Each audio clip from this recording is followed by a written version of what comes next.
Facebook, Instagram, বিভিন্ন social মিডিয়াতে দেখা যাচ্ছে যে পাইরাইটের তৈরি কাছুয়া বা কচ্ছপ সেখানে কিনতে বলা হচ্ছে এবং সেটি আপনার ঘরে স্থাপন করলে আপনার অর্থনৈতিক বৃদ্ধি হবে, এই কথা সেখানে দাবি করা হচ্ছে। তো এই কথা কত দূর সত্যি?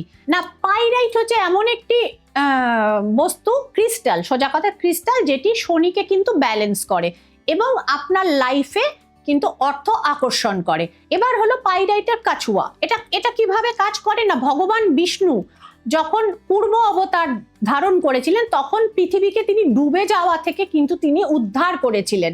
তো সেইভাবে আপনার ব্যবসায় যদি ভরা মন্দা দেখা দেয়, আপনার বিজনেস যদি ডুবে যেতে বসে, আপনার কেরিয়ার যদি শেষ হয়ে যাওয়ার মুখে থাকে, তখন আপনি এই পাইরাইটের কাছুয়া এনে এবং এনার্জাইজ করে এটিকে নর্থ ইস্ট কর্নারে কিন্তু পেছন দিয়ে এবং সাউথ ইস্ট ওয়েস্টের দিকে মুখ করে কিন্তু আপনি স্থাপন করুন এবং বিধিমতে তার যথাবিহিত পুজো করুন। তো সেক্ষেত্রে দেখবেন ধীরে ধীরে ধীরে ধীরে, হ্যাঁ, আপনার ঘরে কি ছচ্ছর মানে ওপর থেকে ছপ্পর ফারকে টাকা পড়বে না, কিন্তু ফাইন্যান্সিয়াল জায়গাগুলো আপনার জীবনে আবার কানেক্ট করতে শুরু করবে। তো এইভাবে কিন্তু পাইরাইটের কাছুয়া আমাদের জীবনে অর্থ এবং সম্পদে বৃদ্ধি করে। ফলো করুন শ্রীময়ীর টিপস, হাতে নাতে ফল পান। নমস্কার।